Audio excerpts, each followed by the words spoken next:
So, an example of content coming over Facebook.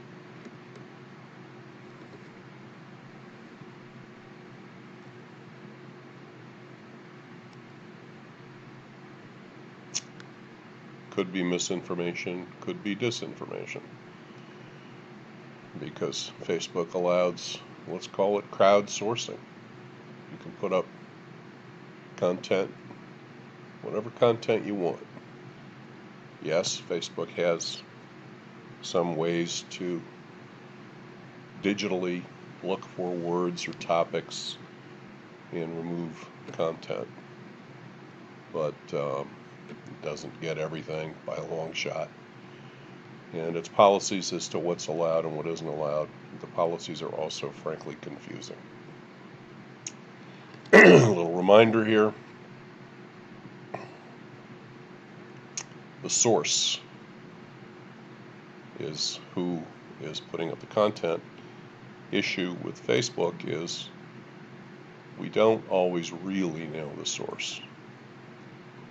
There are lots and lots of fake Facebook and Instagram and Twitter, etc. accounts that are created by different actors. Some of these actors are malevolent, do not wish us well, us being our collective society, or maybe do not wish certain groups well, and will post false, misleading, or downright malicious or evil content.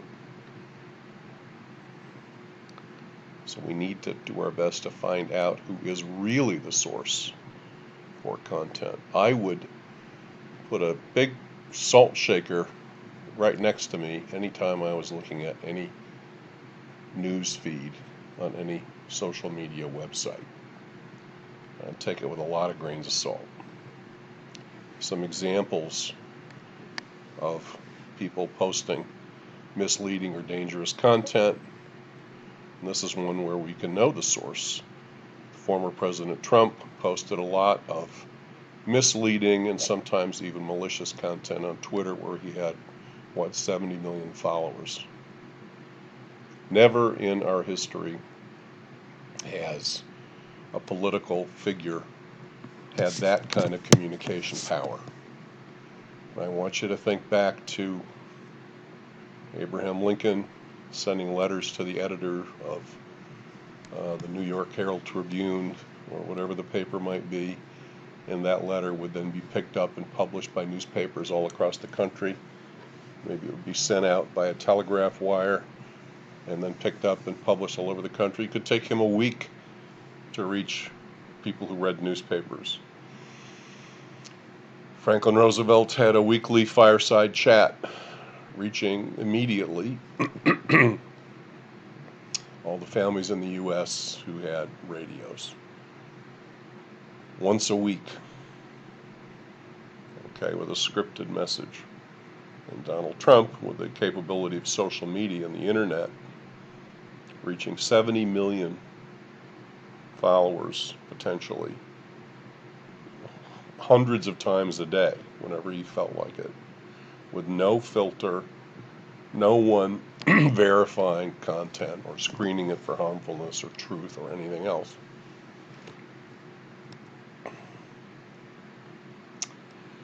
And we have seen, and we're going to see some examples of some other people with doing mis and disinformation. First, let's just take a look at freedom of speech, freedom of the press.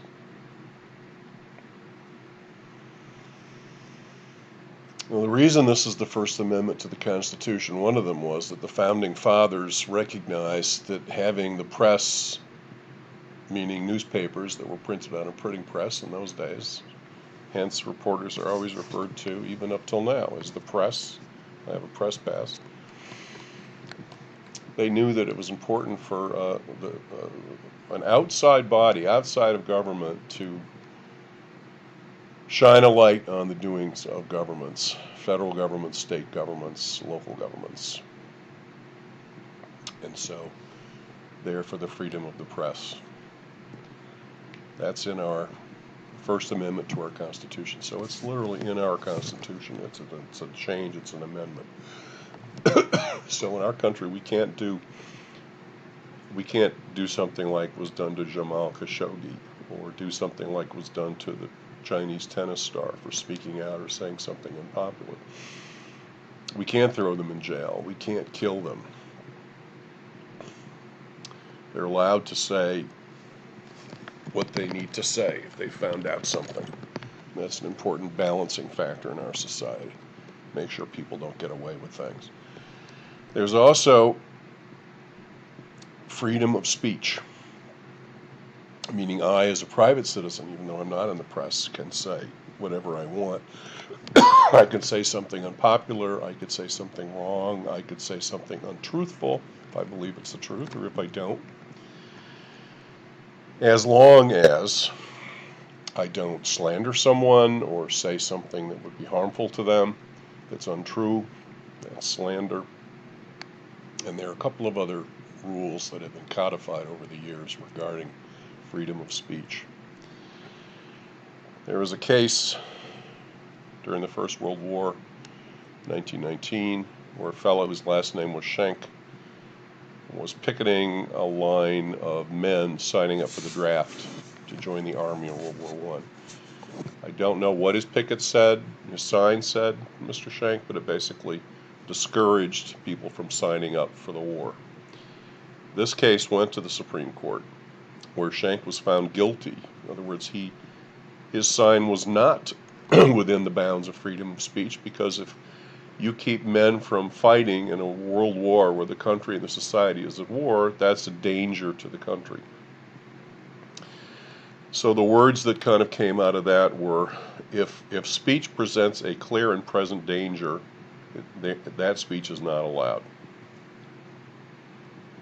Dangerous speech. So here's another example. They talk about misinformation. I would say this really is disinformation.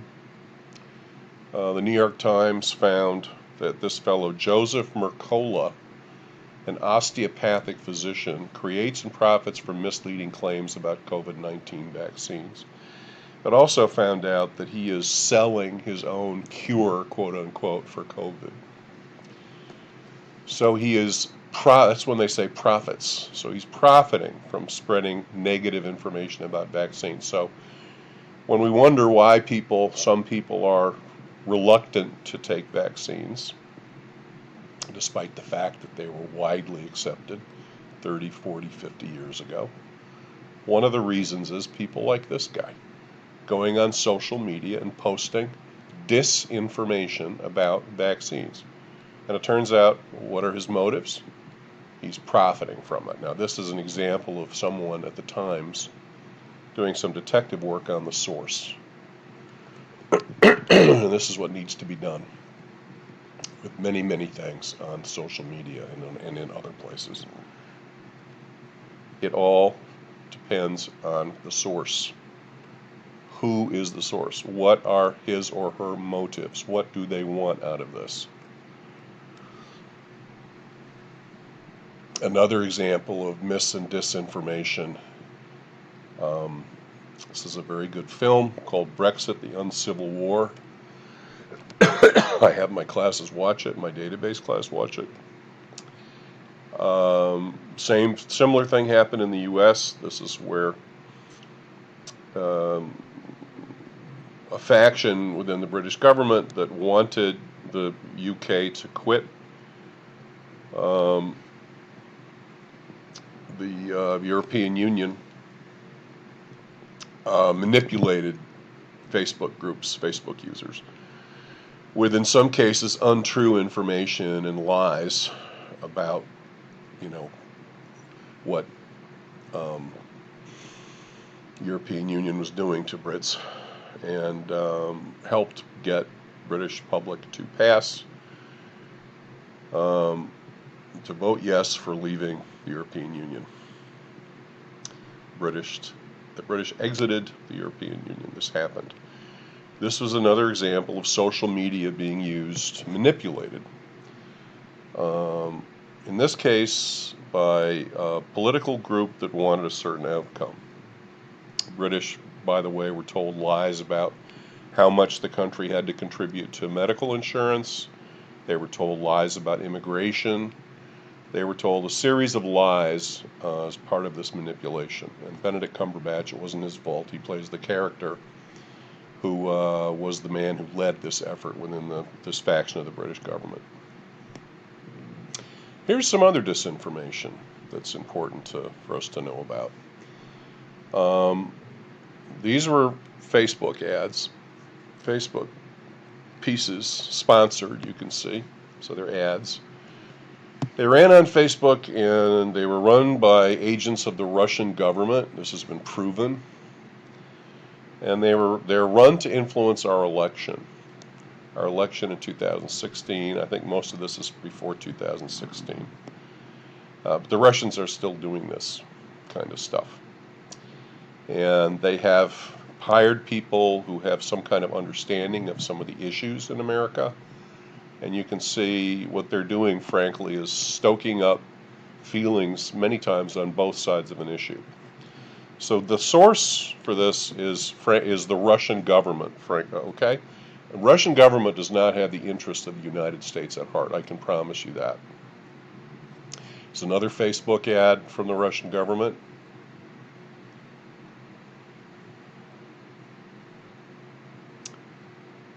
In this case, trying to add to the stoking up the concern, or Black Lives Matter, they call it BM. Look at the shares, comments, reactions. Look at the likes on this one. This is for the Second Amendment. It's called Defend the Second. Now, there was no group. It was a fake group that Russia was behind, stoking up gun supporters. The Russians, before the 2016 election, got thousands of American citizens to show up for an event. I don't know if it was pro-Trump, anti-something, anti-immigration, perhaps pro-Trump.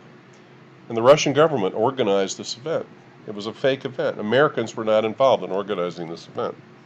But see, entities like this can do anything they want on Facebook, more or less, because they go via the free self-serve platform. No one at Facebook ever talks to them. The only way Facebook found some of these is that they paid in rubles, which is the Russian currency. Here's something that anti-vax messages. This is 2021 now. This is Russia again. Peddling anti-vax messages. It's a network they had of fake users influencing. So it's not just Dr. what's his name, the osteopathic doctor. Russia is trying to get Americans not to take vaccines. Now, we're gonna stop now. I'm gonna show a video concerning a very disturbing topic, which is the 49 people who were killed in a mosque in New Zealand several years ago. I'm going to do it, and I'm going to talk about it in the context of the social media that the perpetrator of this crime was using, and that was used afterwards. And here, we've looked at some very bad, and I would say borderline evil content. It's more than disinformation. This stuff is way more than just disinformation. This is downright evil, and it goes up on social media. And they may take it down right away, but not before it's spread.